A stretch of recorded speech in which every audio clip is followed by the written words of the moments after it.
네, 여러분 이제 출애굽기 묵상 여정의 마지막에 다다랐습니다. 오늘 출애굽기의 마지막 본문을 함께 읽었는데요. 오늘 본문 말씀은 한마디로 성막 제작과 조립의 마침표를 찍는, 말하자면 활용점정과 같은 그런 말씀이라고 할 수 있겠습니다. 우리가 이 시간 함께 읽지는 않았습니다만 오늘 본문의 바로 이전 대목에서는 이제 성막 조립이 다 끝이 나게 되는 내용이 펼쳐지죠. 히브리 백성들이 이제 애굽 땅을 탈출한 지 둘째 첫 달 초하루에 모세는 그동안 제작한 성막을 세우고 모든 성막 기구들을 지정된 자리에 다 놓아둡니다. 물론 이 모든 일은 여호와께서 모세에게 명령하신 그대로 따른 것이죠. 이처럼 모세가 여호와의 명령대로 자신의 소임을 다 마쳤을 때 어떤 일이 일어납니까? 오늘 본문 첫 구절인 34절이 전해주는 것처럼 회막 위에 구름이 드리우고 여호와의 영광은 성막 안을 가득 채우게 됩니다. 이처럼 여호와의 영광이 성막에 임했다는 것은 이제 성막의 축조가 최종적으로 다 완성되었다는 것을 의미하는 것이죠. 그래서 제가 오늘 본문이 마치 활용점정과 같다라고 말씀을 드린 것입니다. 그런데 여러분, 오늘 본문 말씀을 묵상하면서 유독 저의 눈에 들어왔던 단어가 하나가 있습니다. 바로 구름이라는 단어인데요. 오늘 본문 말씀을 보면 거의 매 구절마다 이 구름이라는 단어가 계속적으로 이제 등장을 하고 있죠. 먼저 구름이 회막에 덮이고 여호와의 영광이 성막에 충만했다, 이런 표현이 본문 34절과 35절에서 반복적으로 사용되고 있고요. 또 이어지는 36절 말씀에서는 구름이 성막 위에 떠오를 때 이스라엘 자손이 행진했다라고 기록하고 있습니다. 그러니까 여러분, 이 말씀들을 보면 구름이 상징하고 있는 것이 무엇인지를 우리는 어렵지 않게 알 수 있습니다. 그것은 다름 아닌 하나님의 임재죠. 구름은 하나님의 임재를 상징합니다.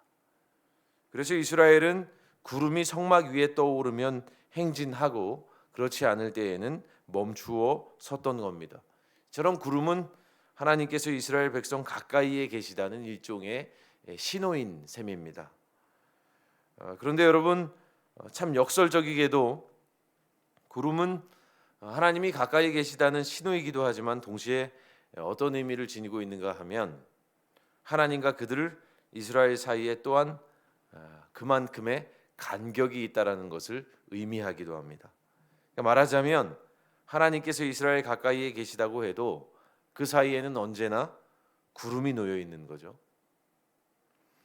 마치 모세가 시내산에 올라서 저 구름 너머로 들어가야만 하나님을 뵐 수 있었던 것처럼 하나님과 인간 사이에 놓여 있는 어떤 피치 못할 거리와 간격이 있다는 겁니다.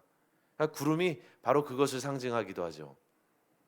그래서 우리는 아마 이렇게 말할 수 있을 겁니다. 구름은 거꾸로 하나님이 멀리 계시다는 것을 상징하기도 한다고 말입니다. 그러니까 여러분, 정리하면 오늘 본문 말씀 속의 구름은 하나님께서 가까이 계시다라고 하는 의미인 동시에 또한 하나님께서 아주 가까이 계시지는 않다는 의미이기도 한 겁니다. 우리가 믿음의 여정을 가는 데 있어서 이 두 가지 어느 것 하나도 빠짐없이 이 두 개의 의미가 다 참으로 중요하다고 말씀드릴 수 있겠습니다. 왜냐하면 누군가의 말처럼 관계는 거리이기 때문입니다. 관계의 유익은 그저 가까울 때만 주어지는 것이 아니고 또 그렇다고 멀리 있을 때 주어지는 것도 아닙니다. 가깝고도 먼, 혹은 멀면서도 가까운 그 어디쯤에 있을 때 관계의 유익이 있는 겁니다. 그래서 관계는 무엇입니까? 상호 간의 거리를 잘 조절하는 그것에 있지요. 예전에 어느 목사님이 그런 얘기를 하시더군요. 이게 어떤 남녀가 처음 만나서 데이트를 하면 예의를 되게 차린대요. 굉장히 서로에게 이제 깍듯하다고 합니다. 아무개씨 뭐 드시겠습니까? 저는 짜장면을 먹겠습니다. 굉장히 정중하게 얘기를 하죠. 그러다가 두 사람이 이제 자주 만남을 갖게 되고 이제 사랑을 하게 되고 오랜 기간을 그렇게 만나다 보면 자기도 모르게 어느새 서로에게 무례해지기 시작한답니다. 난 짜장면, 당신도 짜장면 먹어, 이런 식으로 말이죠. 참 이게 슬픈 현실이기도 한데요. 이처럼 관계가 너무 가까우면 어떤 상호 간의 거리가 지극히 가까워지면 그만큼은 또 친근해질 수도 있지만 동시에 무례해질 위험이 항상 있다는 겁니다. 이게 사람의 어떤 본성 같은 거거든요. 우리는 익숙해지면 막대하기 일쑤입니다. 그래서 우리가 하나님과의 관계에 있어서도 우리가 하나님과 너무 가깝다고 생각한 나머지 그분에 대한 경외심이라든가 그분을 향한 어떤 거룩한 두려움을 잃어버리기도 합니다. 그래서 종종 어떤 이들의 설교나 간증을 듣다 보면 얼토당토하는 일에조차 하나님을 막 스티커처럼 갖다 붙이죠. 그리고 그분의 이름을 망령되이 일컫기도 합니다. 정치적 입장에 따라서 하나님을 사용하기도 합니다. 그런 말들을 듣다 보면 아득해집니다. 하나님과 우리 인간 사이에 마땅히 있어야 할 구름을 어느덧 교만한 우리 인간들이 걷어버린 것은 아닐까 해서 아득해지는 것이죠.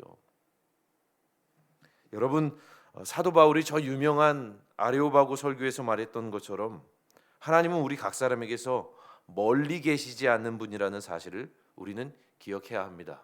하나님은 임마누엘이십니다. 하지만 동시에 우리는 그분이 구름 저 너머 우리로부터 멀리 계시다는 사실 또한 인정해야 합니다. 하나님은 인간이 아무리 바벨을 쌓아도 기어이 닿지 못할 그곳에 계시는 분입니다. 내가 목소리를 구름에까지 높여 넘치는 물이 내게 덮이게 하겠느냐. 욥을 향한 주님의 음성에서 우리는 그분과 우리의 거리를 실감하죠. 네가 아무리 목소리를 높여서 구름에까지 닿는다고 해도 그 물이 내게 덮이겠느냐. 하나님은 우리와 당신의 그 아득한 거리를 이렇게 표현하기도 하십니다. 그러니 여러분, 영적인 균형을 잘 잡아야 합니다. 하나님은 우리 가까이 계시지만 또한 멀리 계십니다. 하나님은 마치 연인처럼 우리가 마음을 다해 사랑해야 할 분이지만 절대적인 존재로서 우리가 흠숭하고 경외해야 할 그런 분이십니다.